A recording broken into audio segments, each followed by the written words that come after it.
Viewers, welcome to meta style. வீடியோக்குள்ள போறதுக்கு முன்னாடி மெட்டா ஸ்டைலை சப்ஸ்கிரைப் பண்ணாதவங்க சப்ஸ்கிரைப் பண்ணிட்டு கொஞ்சம் சப்போர்ட் பண்ணுங்க. வாங்க வீடியோக்குள்ள போகலாமா? கார்த்தி ரேவதி சீரியல்ல என்ன எபிசோட் போயிட்டு இருக்குன்னு பார்க்கலாமா? உடனே கார்த்தி ஆஃபீஸ்ல வந்து தேவையில்லாத பணம்லாம் அங்க பதுக்கி வச்சிருக்காங்க அப்படின்னு சொல்லிட்டு அதிகாரிலாம் வந்து செக் பண்ணிட்டு போயிடுறாங்க. அங்க ஒண்ணுமே இல்லைன்னு சொல்லிடுறாங்க லாஸ்ட்ல. இன்னொரு பக்கம் இது பின்னாடி யாரா காரணமா இருப்பா அப்படின்னு யோசிச்சுட்டு இருக்காங்க கார்த்தி. வேற யாரா இருப்பா? எல்லாம் இந்த பிரியா தான். இந்த விஷயம் முழுக்க முழுக்க சந்திரகலாவோட பிளானா தான் இருக்கும். அவங்க வந்துட்டாங்கல்ல, சும்மாவா இருப்பாங்க?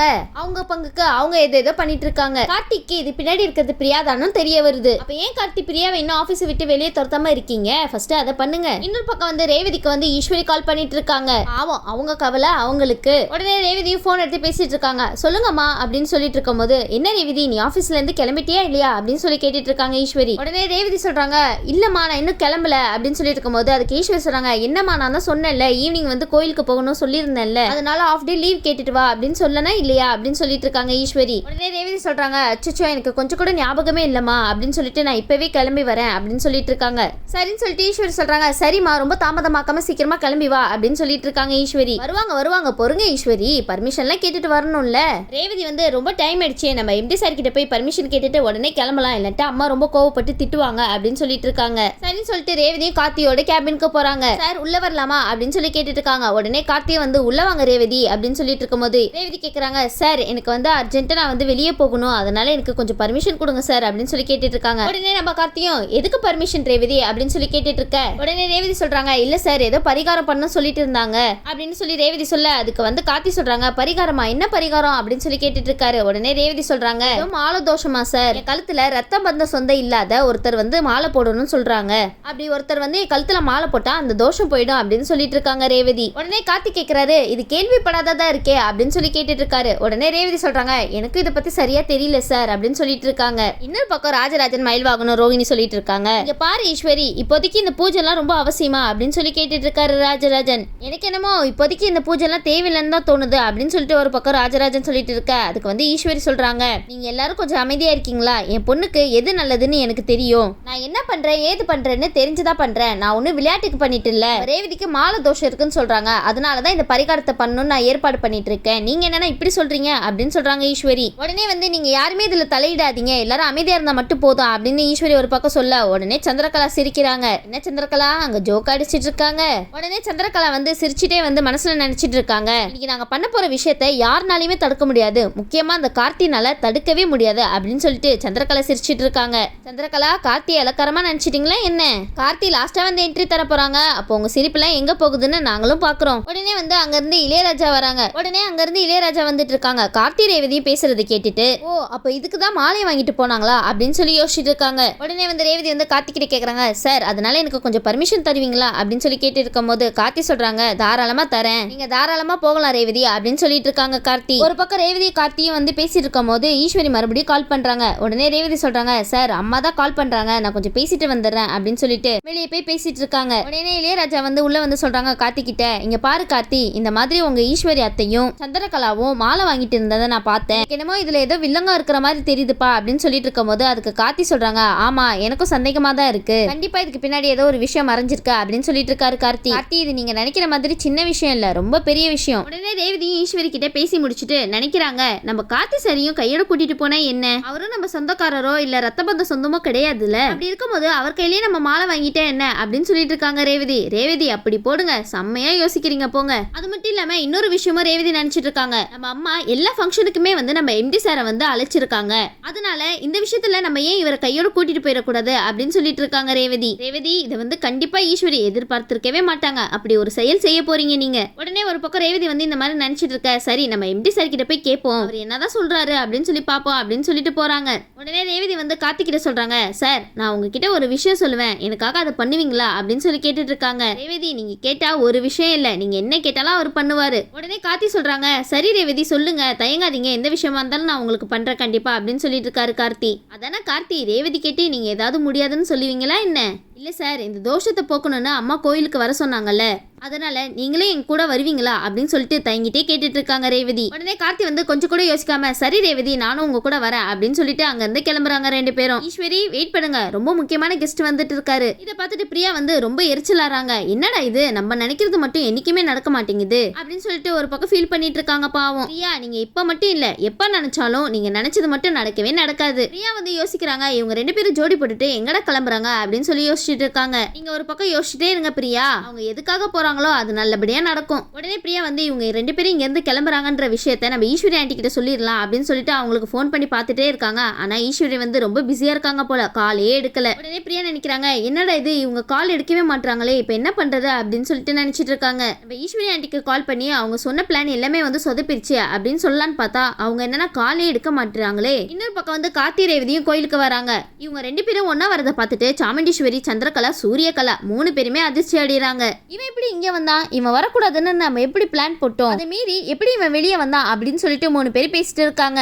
போய் உங்க பிளானை பத்தியா சொல்றீங்க, கார்த்திக்லாம் அது ஒரு சாதாரண விஷயம், இதை விட கடுமையான பிளான் போட்டாலும் அதுல இருந்து ஈஸியா வெளியே வந்துருவாரு கார்த்தி. இனி நீங்க 3 பேரும் என்ன பண்றீங்கன்னு பாக்குறோம். உடனே ஈஸ்வரி வந்து ரேவதியை தனியா கூட்டிட்டு போய் கேக்குறாங்க, ரேவதி நீ வந்துட்டியா, உனக்காக நாங்க எவ்வளவு நேரம் வெயிட் பண்ணிட்டு இருந்தோம் அப்படின்னு சொல்லிட்டு ஒரு பக்கம் கேட்டுட்டு இருக்க. சரி, நீ எதுக்கு உன்னோட எம்டி சார் இங்க கூட்டிட்டு வந்த அப்படின்னு சொல்லி கேட்டுட்டு இருக்காங்க ஈஸ்வரி. வேற எதுக்கு ஈஸ்வரி, கார்த்திகையால மாலையை போட்டுக்கிறதுக்காக தான் ரேவதி வந்து அவங்களை கையோட கூட்டிட்டு வந்திருக்காங்க. உங்க பொண்ணு உங்களை விட ரொம்ப புத்திசாலியா இருக்காங்கப்பா. ரேவதி ஈஸ்வரியை பத்தி கேக்குறாங்க, என்னம்மா நீங்க இப்படி பேசிட்டு இருக்கீங்க, நம்ம வீட்டு ஃபங்க்ஷன் எல்லாத்துக்குமே வந்து நீங்க அவரை கூப்பிட்டு இருக்கீங்க, அதனாலதான் நான் அவரை கூட்டிட்டு வந்தேன் அப்படின்னு சொல்லிட்டு இருக்காங்க ரேவதி. அட ரேவதி, என்ன பண்ணி வச்சிருக்கீங்க, அவங்க யாரு வர வேணாம்னு நினைச்சாங்களோ அவங்களே கையோட கூட்டிட்டு வந்திருக்கீங்களே. உடனே ஈஸ்வரி நினைக்கிறாங்க, யார் வரக்கூடாதுன்னு நினைச்சோமோ அவங்களே இங்க வந்துட்டாங்களே, இப்ப என்ன பண்றது அப்படின்னு சொல்லிட்டு இருக்காங்க.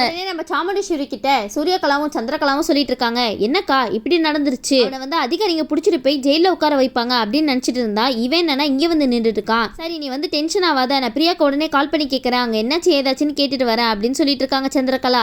போங்க நீங்க சொன்ன பிளான் எல்லாத்தையும் சொதப்பி வச்சிருக்காங்க, போய் என்னன்னு கேட்டுட்டு வாங்க, போங்க சந்திரகலா. உடனே சந்திரா வந்து சூர்யாகலா கிட்ட சொல்றாங்க, நீ வந்து பிரியாக்கு கால் பண்ண உடனே நீ தானே அங்க போய் பணத்தை கொடுத்த, என்னாச்சு ஏதாச்சுன்னு எனக்கு விசாரிச்சு உடனே சொல்லு அப்படின்னு சொல்லிட்டு இருக்காங்க. உடனே சூர்யாகலாவும் பொம்மை மாதிரி தலையாட்டிட்டு சரி ஆண்டி நான் உடனே கேட்டு சொல்றேன் என்னாச்சுன்னு அப்படின்னு சொல்லிட்டு இருக்காங்க. உடனே சூர்யாகலா வந்து பிரியாக்கு கால் பண்றாங்க, பிரியா அங்க என்னாச்சு, கார்த்தி இங்க வந்திருக்கான், அங்க என்னதான் நடந்துச்சு சொல்லு அப்படின்னு சொல்லி கேட்டுட்டு இருக்கும்போது அதுக்கு பிரியா சொல்றாங்க, இங்க பாருங்க மேடம், நீங்க சொன்ன மாதிரியே ஆபீஸ்க்குள்ள பணத்தை மறைச்சு வச்சுட்டேன், ஆனா அதிகாரிங்க வந்து செக் பண்ணும்போது அந்த பணம் இங்க இல்லவே இல்ல, எங்க போச்சுன்னு தெரியல, அதுதான் எனக்கு புரிய மாட்டேங்குது அப்படின்னு சொல்லிட்டு குழப்பத்துல இருக்காங்க பிரியா. நானும் இந்த விஷயத்த வந்து ஈஸ்வரி ஆண்டிக்கு கால் பண்ணி சொல்லலான்ட்டு அவங்களுக்கு கால் பண்ண ட்ரை பண்ணிட்டே இருக்கேன், ரிங் போகவே இல்லை அப்படின்னு சொல்லிட்டு இருக்காங்க பிரியா. உடனே சூர்யகலா சொல்றாங்க, சே இப்படி சொதப்பி வச்சிருக்கே, உட நம்பி ஒரு பொறுப்பை கொடுத்தா நீ என்னன்னா இப்படி சொதப்பி வச்சிருக்க, உன்னால ஒரு விஷயத்த கூட கரெக்டா பண்ண முடியாதா அப்படின்னு சொல்லிட்டு சூர்யகலா வந்து பிரியாவை ஒரு பக்கம் கண்ணா பின்னான்னு திட்டிட்டு இருக்காங்க. உடனே வந்து பிரியா வந்து கோபப்பட்டு கேக்குறாங்க, என்ன மேடம் நீங்க இப்படி பேசிட்டு இருக்கீங்க, நீங்க சொன்ன மாதிரி தான் நான் பணத்தை மறைச்சு வச்சேன், ஆனா வச்சிருந்த இடத்துல இருந்து பணம் எப்படி காணா போச்சுன்னு நானே குழப்பத்துல இருக்கேன், அது மட்டும் இல்லாம கார்த்தி சாரும் ரேவதியும் ஒன்னா இங்க இருந்து கிளம்பி போறாங்க அப்படின்னு சொல்லிட்டு இருக்கும்போது உடனே சூர்யகலா சொல்றாங்க, அதான் எங்களுக்கு தெரியுமே, அவங்க 2 பேரும் இங்க தானே நிக்கிறாங்க அப்படின்னு சொல்லிட்டு இருக்காங்க சூர்யகலா.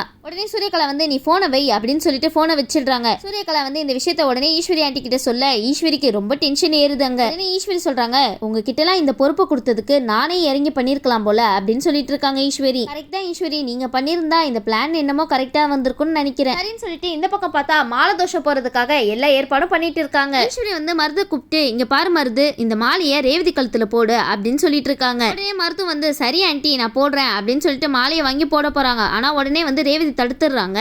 அட ரேவதி, இதை உங்ககிட்ட இருந்து எதிர்பார்க்கவே இல்லையே, தயவு செஞ்சு அந்த மாலையை மட்டும் உங்க கழுத்துல மருத போட விட்டுறாதீங்க. உடனே ரேவதி வந்து மருத தடுத்துட்டு ஈஸ்வரி கிட்ட கேக்குறாங்க, அம்மா இவர் எதுக்காக என் கழுத்துல மாலையை போடுறாங்க. உடனே ஈஸ்வரி வந்து என்ன பேசிட்டு இருக்க ரேவதி, இவர் தானே உன் கழுத்துல மாலையை போடணும். உடனே ரேவதி சொல்றாங்க, அது எப்படிமா போட முடியும், இவர் கார்த்தி, இவர் நம்மளுக்கு யாரு, சொந்தம், நம்ம அப்பாவோட பையன், அப்படி இருக்கும்போது ரத்த பந்த சொந்தம் உள்ளவர் தானே இவரு, அப்படி இருக்கும்போது இவர் எப்படி என் கழுத்துல மாலை போட முடியும் அப்படின்னு சொல்லிட்டு ரேவதி கேட்டுட்டு இருக்காங்க. ரேவதி நீங்க சரியாதான் கேக்குறீங்க, ஈஸ்வரி ஏன் தப்பா பண்ணிட்டு இருக்கீங்க, ரேவதி கேக்குறது சரிதானே. ரேவதி சொல்றாங்க, அதனால தானே என்னோட எம்டி சார் கூட்டிட்டு வந்தேன், என்னோட எம்டி சார் எனக்கு எந்த ரத்த சொந்த பந்தமும் இல்ல, அதனால இந்த மாலையை வந்து என்னோட எம்டி சார் கையில கொடுங்க, அவர் போடட்டும் அப்படின்னு சொல்லிட்டு இருக்காங்க ரேவதி. அப்படி போடுங்க ரேவதி, சூப்பரா சொன்னீங்க போங்க. ஈஸ்வரி இதை எதிர்பார்த்திருக்கவே மாட்டீங்கல. கேட்டதும் 3 பேருக்குமே மூஞ்சில ஈ ஆடல. உடனே அந்த 3 பேரும் ரொம்ப அதிர்ச்சி ஆகி சாமுண்டீஸ்வரி இதை நம்ம மறந்துட்டோமே அப்படின்னு சொல்லிட்டு இருக்காங்க சந்திரகலா. ஈஸ்வரி எவ்வளவோ ஐடியா பண்ணி என்னென்னவோ பண்ணீங்க, ஆனா ரத்த சொந்த பந்தம் இல்லாத ஆளை ரெடி பண்ண மறந்துட்டீங்களே.